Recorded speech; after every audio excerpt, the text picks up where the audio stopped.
Hello everyone, we're going to do a video this week about fixing your flat iron. So this one is a Sedu. It is 1.5 inch professional flat iron. This is about a $75 flat iron. Supposedly it's one of the best as far as heating up and everything. And I can tell you, my wife loves it, but this is, I believe, the fourth one that we've gotten. We've had a few replaced under warranty, and most recently I just took it apart and fixed it. So on the initial ones that we got like 4 or 5 years ago, it didn't have this nice kind of 90-degree cord swivel. And this is kind of the weak point of the design of this flat iron, and I would imagine a lot of flat irons, is this cord, as you're moving it around, is constantly under stress as it flexes.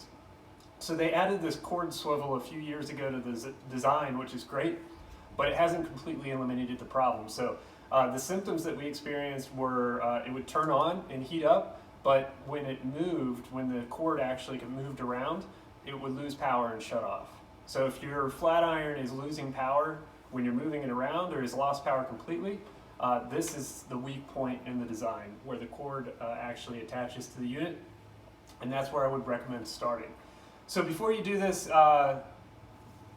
make sure you're comfortable with working with electricity. Unplug it, make sure it's cooled off. You don't want to burn yourself. Disassembling this is fairly straightforward. It takes a screwdriver, Phillips head screwdriver, a blade, or a very thin screwdriver of some type. And you start off with this particular flat iron by popping these little end caps off. So there's one on each side, and you can work like a razor blade, if you're very careful, don't cut yourself, or a screwdriver under the edge, and they just pop off. So work them both off. On one side you'll find a screw, on the other side just kind of like a little metal plate, and that's actually part of a pin that goes through the hinge. So you want to undo the screw, remove it, and then use your screwdriver to pop that pin out the other side. So it pulls out, and then you have two halves. Now they are connected by a wire because you have a heating element on each half, so you have to be careful. You don't want to stress that wire or break that wire. So they won't separate very far, but they'll separate far enough to where you can continue to disassemble it. There's also a spring that's held in place in between these two halves, and once you take that pin out and separate them, the spring will come out, so don't lose that. Now, the side of this that you'll want to disassemble is the side that the cord comes into. And there are 3 screws on that side, right? And they're on the inside here, 1, 2, and then the third one on the actual unit that I disassembled and fixed was being hidden by a little gold sticker. So if you're having trouble finding the third one, that little gold sticker is probably covering it up. On this newer model, there's one here, and then the third one is actually back here at the end. So once you take the second half off, you should be able to access it.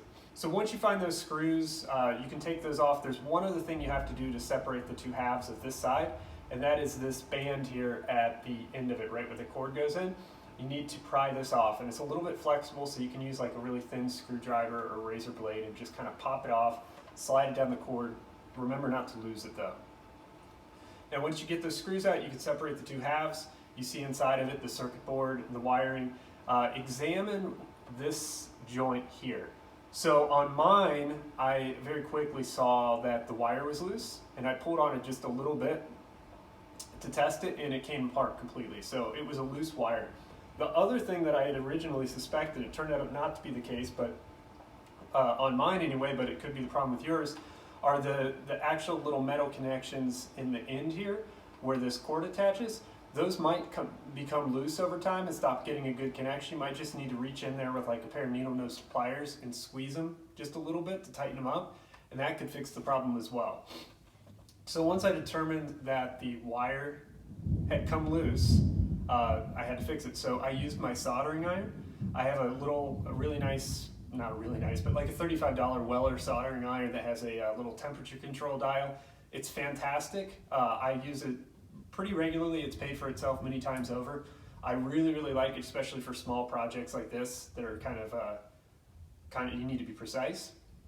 I will link that as well as link to this particular straightening iron and anything else I mentioned in this video in the description using my Amazon affiliate links. If you want to support my channel, please click those, and if you're going to make a purchase on Amazon, it helps me out. It doesn't cost you anything. I would really appreciate it. So, the keys, and you can Google videos on soldering, but basically the key to soldering something like this is, one, to tin the tip. So you want to let it heat up, put a little bit of your solder on there, and then wipe it off really quick on wipe it off really quick on a sponge, damp sponge, but not like all the way, just kind of the excess. And then make sure that it's nice and hot. And then you want to prep each wire. So use a little bit of flux on them. And then when you solder, you don't want to melt the solder with the soldering iron. You want to heat up the part you're soldering so that the solder melts to it. So you want to put like the soldering iron on the opposite side of the wire, give it just a second, heat up, and then touch the solder to it. The solder should flow through that wire that you're working on, all right? So you do that with each one separately, get them nice and kind of prepped with solder, and then hold them together and just kind of touch the soldering iron to both of them at the same time, and they'll just flow together and be soldered. Take the soldering iron away, let it cool for just a second, and you're good to go. Now in this, well actually anytime you're kind of soldering electrical connections, you want to have some kind of insulation around it. So I used a little piece of shrink tube and cut it to the right length. Make sure you put that on your wire before you solder it. I made that mistake. I had soldered it, forgot to put it on, had to desolder it, redo it.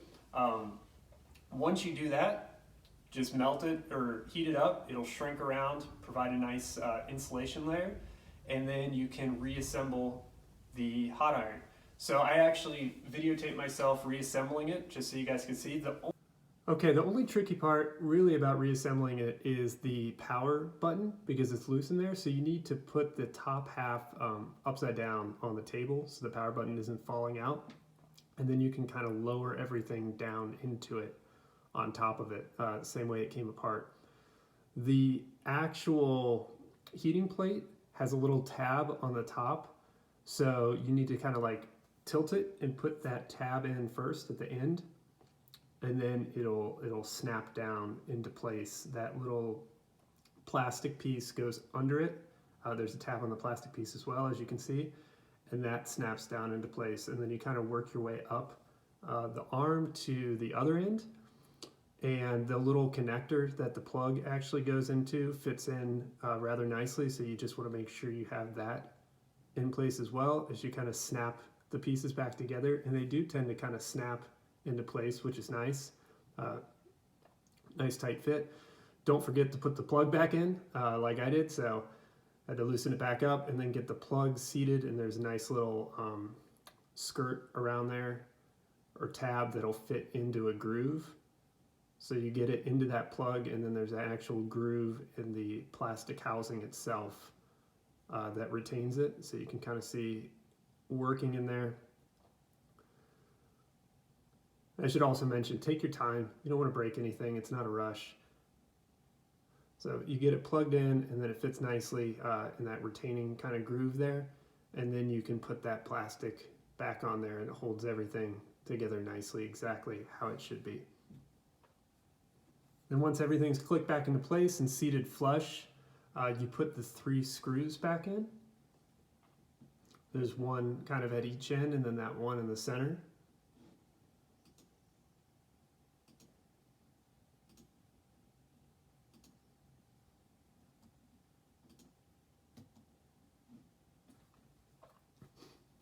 And then once the screws are back in, you want to get that spring. Hopefully you didn't lose it. It sits down into that little hole.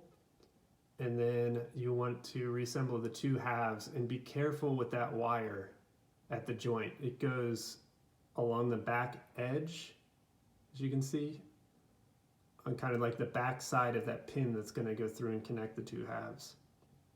So you want to kind of fit the arm down on top of that spring and slide it into the kind of joint area there, and make sure that wire's kind of kept pushed back out of the way and not getting pinched. And once it all fits together, you should be able to hold it and then actuate it a little bit, make sure it's moving freely as you expected, and you can see straight through. And then at that point, you're going to want to put that pin or that hinge back through, squeeze them together so the holes line up, and then pop it through. It might need to rotate a little bit to line up. It's kind of like a hex head, and the hole is shaped like a hexagon as well. Once you get that in, just put the screw on the other side with its washer and tighten it down. Make sure everything moves freely as you would expect. You can adjust the tightness if it feels like it's binding up or not moving as freely as it should. And then you put each of the plastic caps on either side of the hinge and slide that little band up over the cord, and you are good to go.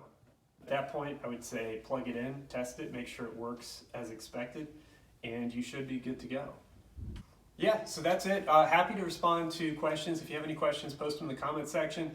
Like I said, I included links to everything I mentioned in this video in the description, including the soldering iron that I have that I love, and this particular flat iron, which my wife says is the best flat iron she's ever used. So even though they tend to break after 2 or 3 years, we continue to buy new ones. Although now that I know how to fix it fairly quickly, we won't be doing that anymore. So thanks a lot. Please like, comment, or subscribe, and I will continue to make videos about how to fix stuff around your house. Thanks a lot.